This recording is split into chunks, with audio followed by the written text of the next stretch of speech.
and welcome to Atop the Fourth Wall, where bad comics burn. Say! It's Miller time! Welcome back to Miller Time. You might not be drunk, but it'll feel that way after a bit. Holy crap, it has been well over a year since the last Miller Time, where we closed the book on All-Star Batman and Robin. And hey, DC never did get around to continuing the series like they said they would, so we're in good hands, son of a... I kid, of course. All-Star Batman, a book launched as part of the DC Rebirth Initiative, has absolutely nothing to do with Crazy Steve. The book instead was more of an opportunity for Scott Snyder to play around with some more Batman stories. And hey, the dude has long since proven his abilities as a Batman writer, and even established that, indeed, his Batman likes rock and roll. Does this mean the end of my Batman hates rock and roll gag? Nope, it's been this long since Batman Fortunate Son, and I am still wildly entertained by Batman's irrational hatred of rock music. Plus, I love to beat recurring gags into the ground. Ain't that right, Cyber Leader? There is logic in what he says. So anyway, since the last few Miller Times were all about ass bar, I think it's time to yet again take a break from Frankie's Batman stuff. Don't worry, we're gonna do some Dark Knight 3 next year as part of the 10th anniversary festivities. Be patient. And move back to another series that I've briefly touched on, but haven't done more with. I've been wanting to follow up on some older reviews, make some progress on finishing up some miniseries, and by coincidence, I scheduled out 2 reviews involving the Terminator close together, so when I noticed that, I rescheduled them to be side by side. Behold the first part of our Terminator twofer, both comics featuring 2 franchises in a fight, both featuring the Terminator, both the second issue. We're starting things off with Robocop versus the Terminator, which I reviewed the first issue of back in 2012. In that one, a woman in the post-apocalyptic future of the Terminator accessed some information databanks to discover that Skynet was given consciousness by Alex Murphy, aka Robocop. As such, she traveled back in time to assassinate Murphy before that could happen, pursued by 3 Terminators. When we last left off, she had been injured by them and found by Robocop, telling him that the entire world died because of him. Man, you'd think don't cause robots to take over would be something assumed as part of the 3 directives, but here we are. Anyway, let's dig into Robocop versus the Terminator #2 and see how Murphy reconciles Serve the Public Trust with Start the Apocalypse. Welcome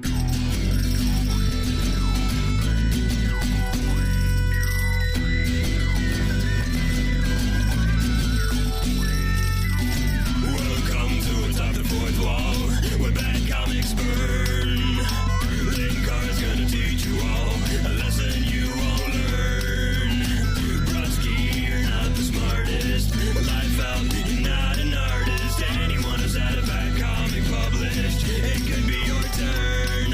Linkara, he's a man, punch, wears a birdie hat. Linkara, he has a magic gun. Where'd he purchase that? Linkara, coins, robots, Amazon and trucks. Linkara, this comic sucks. Linkara.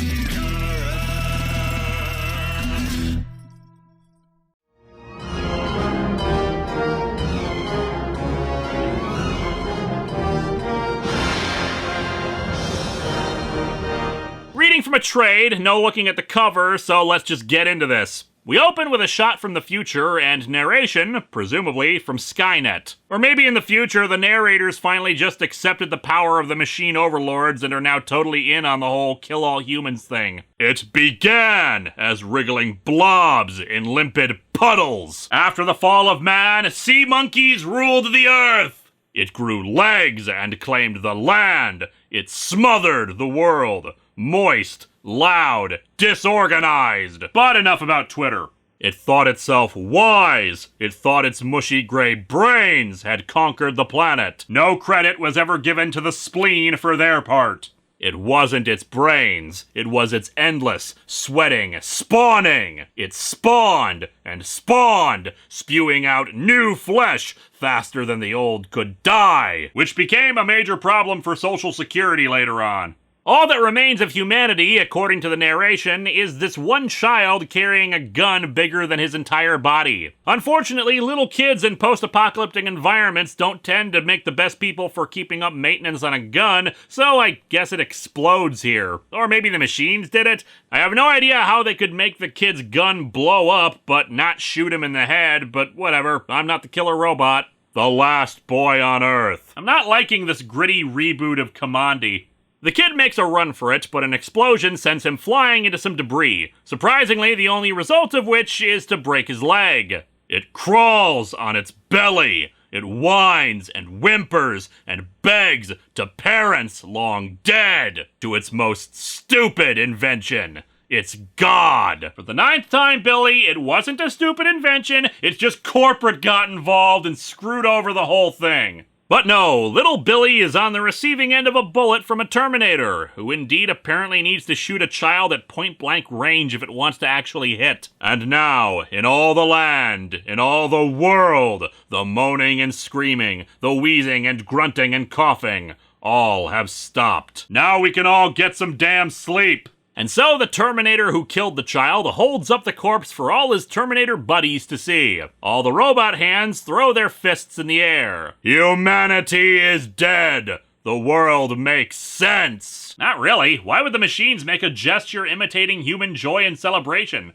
Are they gonna fist bump each other next? Oh, wait, I get it. The narrator is saying the world makes sense because the Terminator is holding a gun to its head. We go back in time to Detroit, where an Ed 209 unit is guarding a hospital. There are 200 of them deployed throughout the city. They are not very bright. Well, maybe if you encouraged them a little instead of being all judgy. The Ed 209 is also doing the important job of resolving an age-old question. The white zone is for the immediate loading and unloading of passengers only. I'm just saying, go ahead and try to tell it that that's what the red zone is for. See how well that goes for ya. And a dog walks up and pisses on it. The Ed 209 reacts as expected. You are in violation of civic statutes. 5 pages in, and both a child and a dog have been brutally murdered. Thanks, Frank! The cops run outside, unable to stop Ed 209 from shooting at the same spot on the ground for a while, but fortunately Robocop shows up. I guess they programmed in a subroutine where they'll listen to him, since he's able to just tell it to knock it off. Robocop strolls right in, a nurse unable to tell him to not carry around a huge-ass gun inside of a hospital. The problem with reviewing anything Robocop-related, especially with that Ed 209 bit from before, is that you can't really be sure if that giant gun is meant to be satirical, or if it's just what you should expect from the 90s. He goes to see the time traveler he had confronted in the previous issue. Young lady, we must talk. A crime has been committed. That haircut. Robocop points out that the thing that shot her wasn't human, and the gun, well, not exactly anything one would expect to find. She tells him about how she's from the future, and that in a few years, he'll be plugged into Skynet and make the Terminators a reality. Murphy's sensors of her body seem to indicate that she's telling the truth, or at least she believes she is. And if he doesn't believe it, well, just wait a while, because Skynet is really not good at thinking outside the box when it comes to its plans of sending Terminators back in time. Murphy, of course, notes that all this seems a bit ridiculous, but given what he's seen so far, he should probably look into this. As such, he has Marie Lazarus, one of the characters from Robocop 3, hook him up into various computer systems. Marie makes preparations. She's confident, sure of herself, and she is very beautiful. Good to know, Frank. I'd hate to think we could have a female character without you pointing out your boner. Okay, we're as ready as we'll ever be. Got you plugged into just about every database there is. Admittedly, we probably won't find that much useful information from that database about different kinds of gravy, but you never know.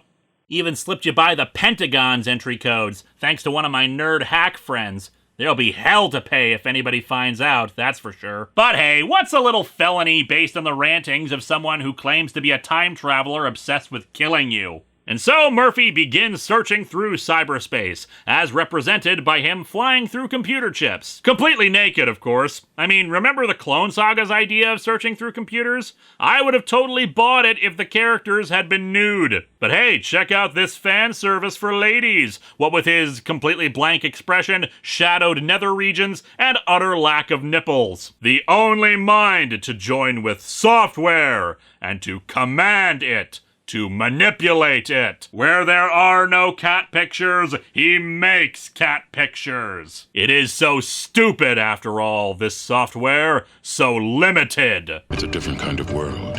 You need a different kind of software. I am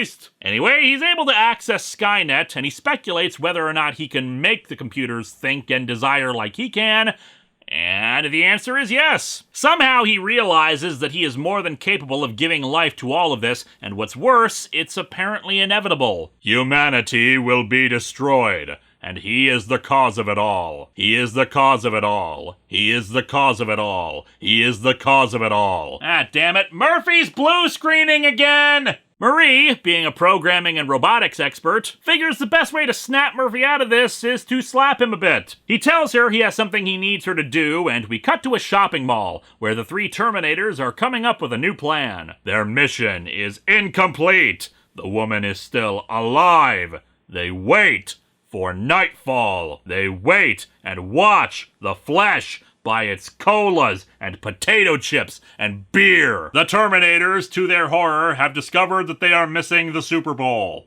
One of the Terminators has had part of its face around its eye exposed, so they kill a blind old man to steal his sunglasses. Why did this require all three of you? Robocop goes to recruit another Ed 209 to help with his plan, one engaged in traffic control. Gotta say though, despite the caption saying this has poor results, technically the traffic is under control now. After grabbing it, we cut over to the police station, where three people randomly say, "Humph, bored, lonely." Frank Miller has decided that only the bolded words in his comic will be dialogue. Marie is following Robocop's instructions, that we haven't heard, but is interrupted by an explosion at the police station. Apparently the cops are already engaged in a shootout with the Terminators, who are, of course, winning.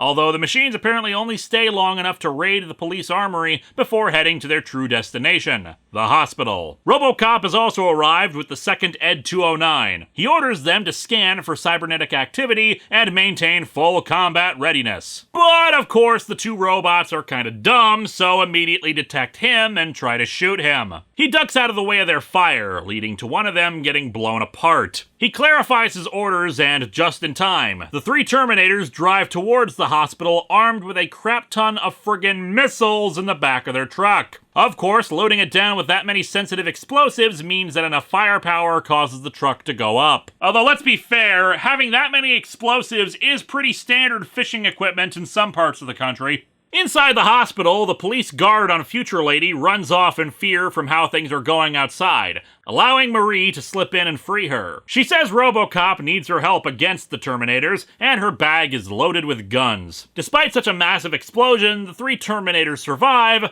although all their flesh has melted away, leaving the robotic skeletons to come running out. The Creator again. He fires on them. It is madness. I could make the age-old "This is Sparta" reference, but that would just be referencing more Frank Miller. Ooh, wait, I got something else. Even works with the robot stuff. Is this the human condition of madness, leader? It is. Doesn't he know that they are his children? Well, see, now I just imagine the Terminator in his bedroom, hunched over a computer, with Robocop calling up that it's time for dinner, and the Terminator is all, "Leave me alone, Dad! I need to finish this fanfic!" But yeah, here's where we get a nice proper fight out of the two, punching each other, knocking the other through walls, with even the remains of the two Ed 209s managing to join forces and destroy one of the three. Ed 209, not very bright, but hard-working, and quite sincere. We salute this brave, malfunctioning, underdeveloped, defective piece of crap responsible for many, many innocent people dying. The battle continues between Robocop and the Terminator, to the point where they collide into an ambulance and roll around it enough times that, as the caption puts it, the ambulance folds itself around them. I would give so much money if it folded itself into a metal paper airplane. So then wait, now it's bouncing around in the air? Okay, I guess I owe an undisclosed amount of money to somebody. How the hell did the ambulance get up there anyway? It's like several stories up on the roof of a building. Space is warped and time is bendable. Yeah, as always, it's really hard to comment on this kind of thing since it's just a lot of fighting and clanging and thwanging and skirking. Back in the hospital, the third Terminator runs up the stairs to Future Lady, and he gets a face full of plasma cannon for its troubles. Future Lady and Mary run off in pursuit of Robocop and the final Terminator, spotting a building in the distance on fire. And which explodes. And so our comic ends with Future Lady aiming the plasma rifle at a figure emerging from the smoke cloud, only to spot a one-armed Robocop carrying the Terminator's skull. Hard choices lie ahead. The yet unborn enemy still waits. Hard choices. Repetitive dialogue. Repetitive dialogue. Hard choices. But for this one moment, carried on air thick with oil and smoke and sweat and blood, there is the smell of victory. Victory needs to take a shower. This comic is pretty good. But of course, Frank Miller is his own worst enemy. The best parts of this comic are the actual fighting between Robocop and the Terminator. Just an awesome brawl that leads them through several city blocks. Hell, the satire is actually pretty good in this one, from the continual idiocy of the Ed 209 to just how ridiculous the truck full of guns from the police armory looks. Murphy flying through cyberspace is a bit silly, especially with him just figuring out he can randomly make Skynet what it becomes, but the actual visuals are pretty impressive, like when he's swallowed up by a Terminator skull. I should note that the scans you saw in this video are from the individual issue. However, the trade paperback has digital coloring that makes everything pop out a lot more. The original issue's coloring, as you can see, was a bit more washed out and pale. Still, where the story falls flat, though, is Frank's need for purple prose. The beginning of the comic with the narration about the last human was fine. A little verbose, but I get why it's there, especially with the machines lacking any dialogue, but having that throughout the book and yammering about stuff that should just be conveyed through artwork and dialogue gets tiresome. And I know it's a convention of comics at the time until more modern stuff came along, but it still makes everything a bit goofy. Next time, we continue the Terminator twofer with a less even matchup against the killer androids, with the second issue of Superman vs. the Terminator.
Did we reschedule the meeting? No, but we're gonna have a different meeting, kid. I see. Hey, Ninja Style Dancer. I don't see you here very often anymore.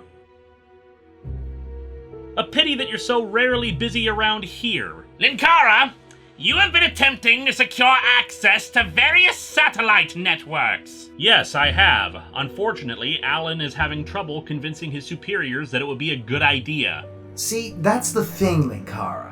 Why would it be a good idea at all? Oh, don't play games with me, guys. Games. You wouldn't be here if you hadn't already figured out what I'm doing. Only a bit of it.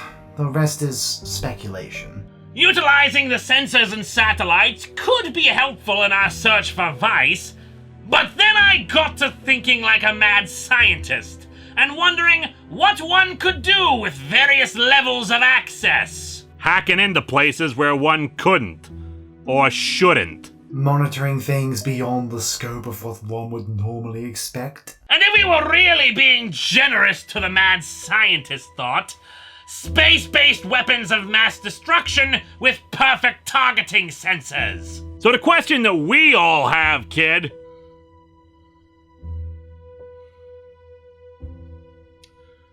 We've lost Comicron 1. It was our best ace in the hole. It was the only thing that we knew could hurt the entity. And as such, it was also our best weapon to use against Vice. And now it's sitting in a crater on the moon, and we're stripping it for parts. But we're building Comicron 2. Yeah, using secondhand material that we barely understand as it is. We need more aces. We need more options, and we need the full fury that we can deliver if the need arises. Vice is going to become the next entity. I won't let that happen. Kid, there are other ways. We can build more ships. It would take years to build other ships, Harvey. Half of Comicron 2 is already made from salvaged material. We don't know any particular timeline of events. It could be that long before anything happens. But I'm not going to wait years before he hits us. We need to be prepared sooner rather than later. Linkara, Alan's not going to let you go through with your plans. That's why I'm not telling him that. We can't let you go through with this, kid. It's wrong. You once said that we were the things keeping you from stepping out of line. You know it's wrong. We know it's wrong. Don't do this.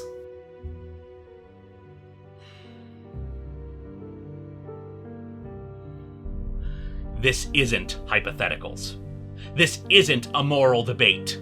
This isn't us thinking about what could happen. The message came from the future. Vice will become the new entity.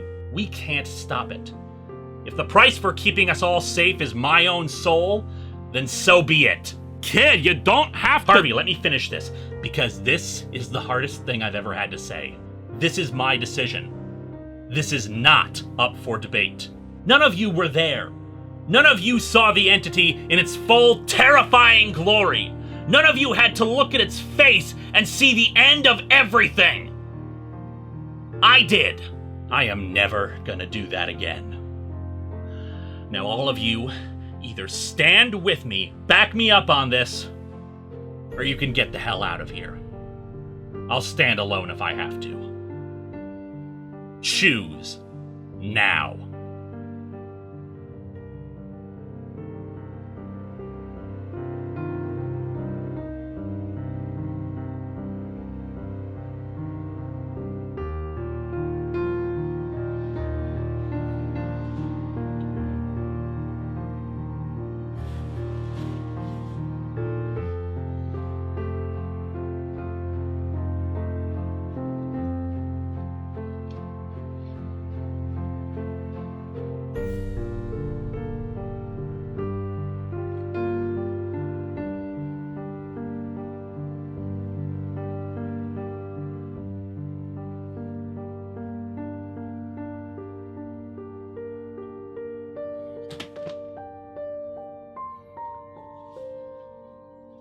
Growing in numbers, growing in speed. Can't fight the future, can't fight what I see. People, they come together. People, they fall apart. No one can stop us now, 'cause we are all made of stars.